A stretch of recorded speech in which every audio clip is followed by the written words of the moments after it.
focus on the end result. Stop focusing on the numbers. Stop focusing on how long it's going to take. Just keep your eye on the ball. And it's like visualization 101. It's law of attraction 101. Focus on what you want.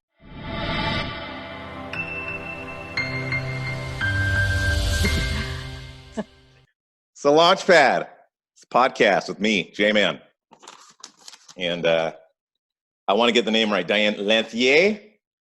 Lanthier, however you want to say it. And you are an empowerment coach. Explain to people what that means. So I'm also an energy healer. And what I do is help people clear out and change, release anything that's disempowering. So it could be thoughts, beliefs, it can be emotions, it could be traumatic memories from the past. So anything that is not allowing you to be in your power, or anything that doesn't feel good, we can release and change that so that you get back to your natural place of feeling good and positive and powerful. That stuff is all in there. The reason why I'm having you on, very much like I had Tanis on, my previous guest, is that I think right now that you have a skill set that not only is empowering when things aren't all bonkers, but especially right now when you're talking about being bombarded with news, being bombarded with social media. And speaking of power, I believe that's where a lot of people give their power away. And how important it is for people to focus on keeping their power within. And I know that you're on social media. We go back and forth on social media. You made a post on social media that you want to discuss that I thought was really interesting in regards to people's physical well-being in contrast with their psychological well-being. Yeah, well, it just occurred to me that, we're all focused on our physical well-being, but what often goes out the window is, and everybody's talking about self-care as well. Like I see a lot of that, but I think we can go even beyond that, right? So there's a level of self-care, which is, doing the meditation and people doing yoga and taking care of their bodies that way and finding what they can mentally. But there's such a greater space of empowered thought and being that's possible for people. And like I keep saying to people, focus on the end result. Stop focusing on the numbers. Stop focusing on how long it's going to take. Just keep your eye on the ball. And it's like visualization 101. It's law of attraction 101. Focus on what you want. I think about going shopping. I think about going to Le Nordique. I think about getting a massage. I think about all of these things, and I'm keeping my mind on the things that I desire instead of on where things are going badly, right? Okay, so where can people make these adjustments in their language? So I'm writing a personal development book. I've read numerous personal development books. I put the work in, and words are powerful. And the words that you speak, you're not only sharing them with other people, but the first person that you're talking to is yourself. But what are the words that we should be using right now to empower ourselves? And then let's get into a couple of words that we should maybe not use at all, or make sure that we self-correct shortly thereafter we use them.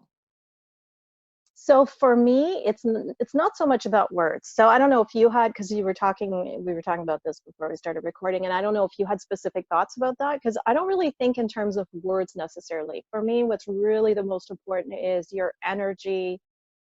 It's maybe you're saying words and you're thinking thoughts. I really focus on what's the energy underneath something. So I'll give you an example of that. You must know Wayne Dyer, Dr. Dyer. I sure do. Yeah, sure do. Okay. And so Dyer did an interview years ago with Abraham Hicks, the lady who channels Abraham, right? So they're really, really well known in law of attraction. And they did an interview, and Wayne said to Abraham that he was a big fan of the I am statements. I am this, I am that, like the affirmations. And Abraham responded with, what's more important than your words is your energy. You can be saying, I am rich, I am rich, I am rich all day long. But if underneath that you have fear of running out of money, or you have fear of not having enough, or you feel like you're about to be on the street, or you're not rich, that's what's going to create in the universe. It's not your words, it's what you're carrying underneath the words. So the energy is more important than the words. Does that make sense? It sure does. So And what can that's why, people do then to improve their energy? so I I do energy healing work, and I use EFT tapping. I also do Reiki like Tanis, Okay. but uh, Explain tapping to people, by the way. yeah. So EFT is short for emotional freedom techniques. That's the primary tool I use, although mine's like a smorgasbord of different things.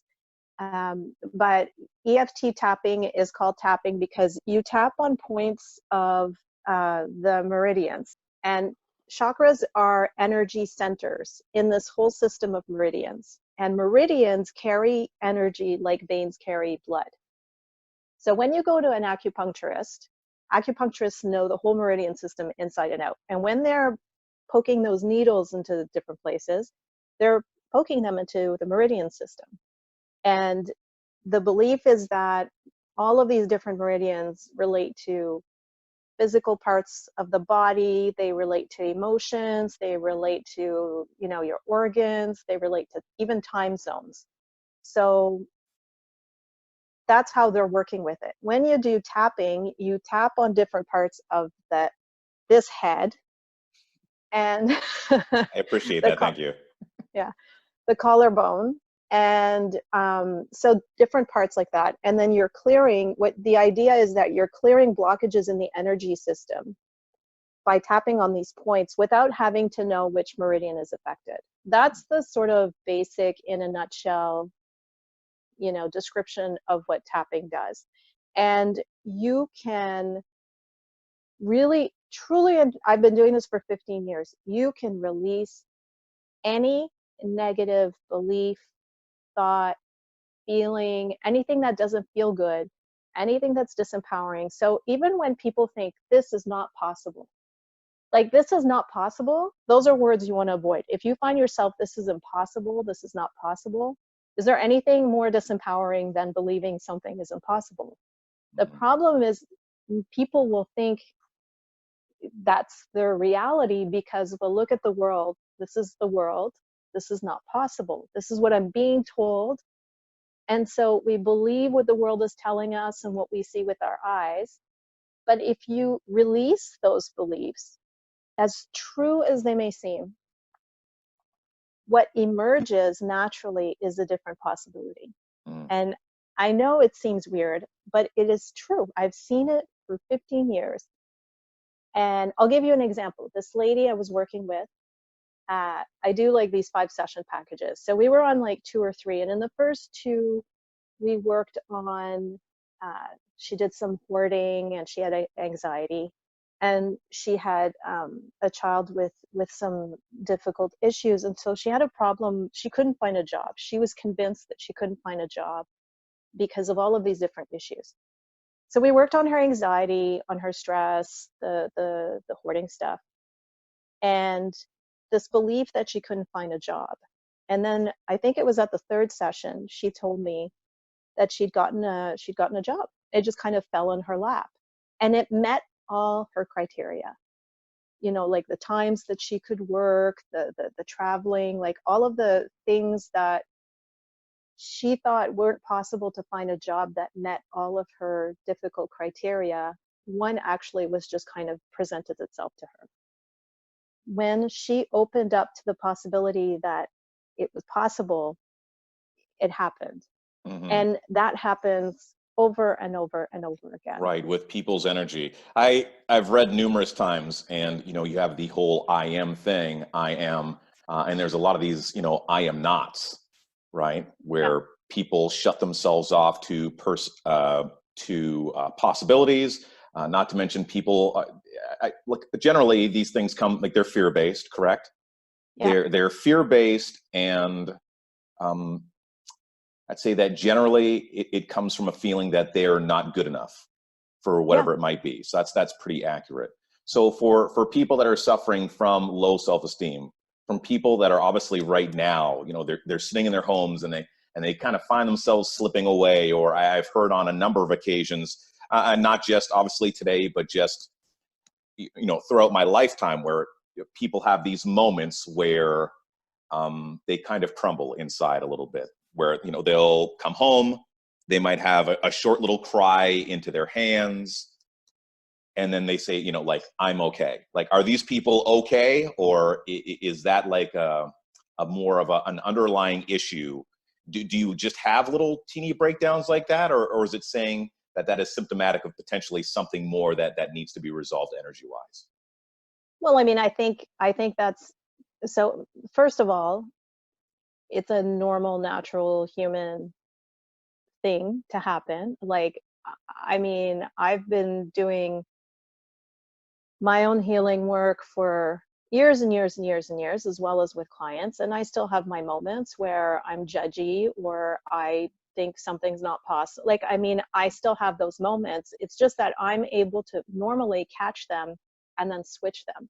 So I always tell people, having the awareness that you're functioning from a certain belief, it's not to make you wrong. Like, you don't then kick yourself for, oh, if I was like doing this. No, it's just have the awareness and then use tools to switch it and change that into something more positive. So it's totally normal to have those like moments. But for some people, you know, here's the thing, if you're just surviving, if you're just hanging on day to day, I mean, there's a much better possibility available. You do have to do the work. I think that's a human thing. Is that the hardest thing, I think, for a person to do sometimes, which is why we see all this stuff with mental health awareness, etc., that if you need someone to talk to, you know, I'm here.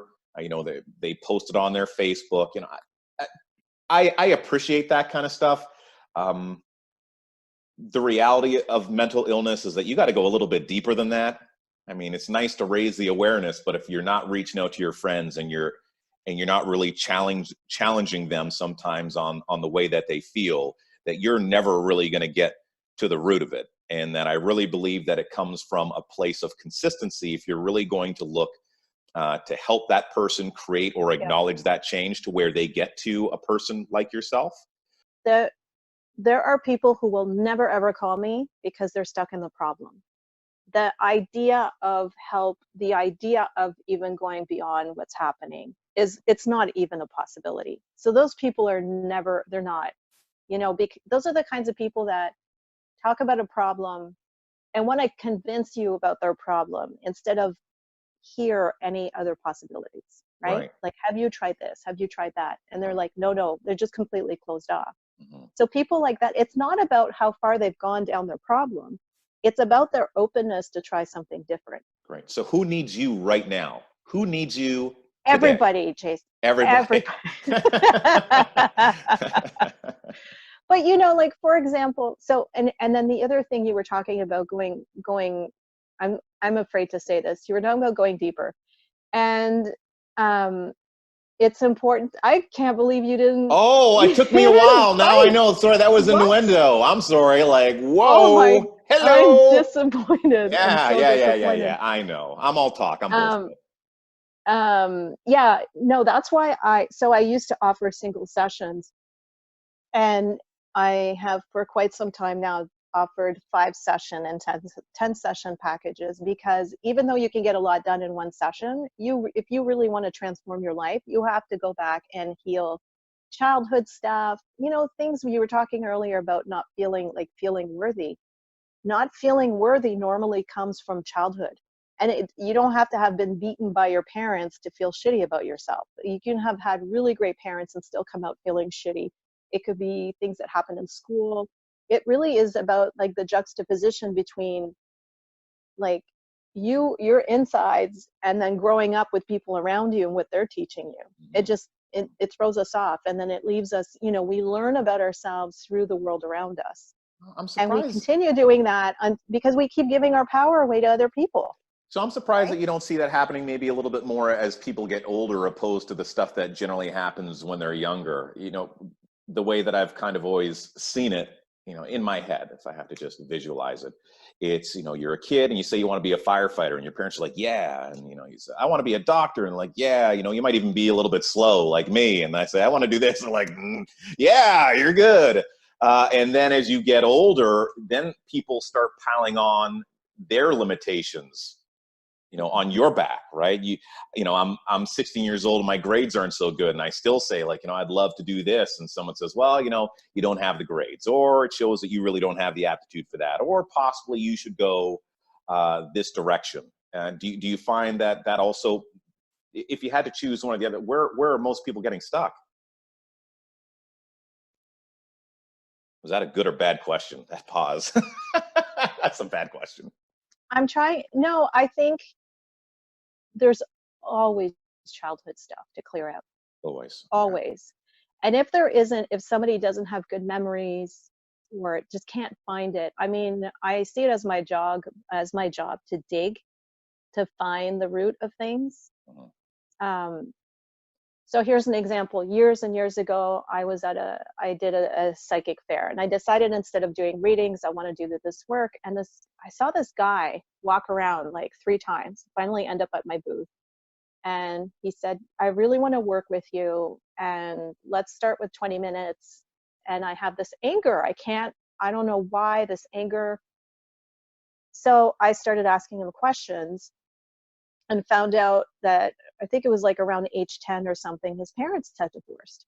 He never thought about it. Like, he never thought about it as an event that created anger. But when I started asking him the questions, it came up that he still had anger about this divorce when he was 10, but he had sort of like compartmentalized it or thought he was over it or whatever. But then all of this rage was still sitting inside of him.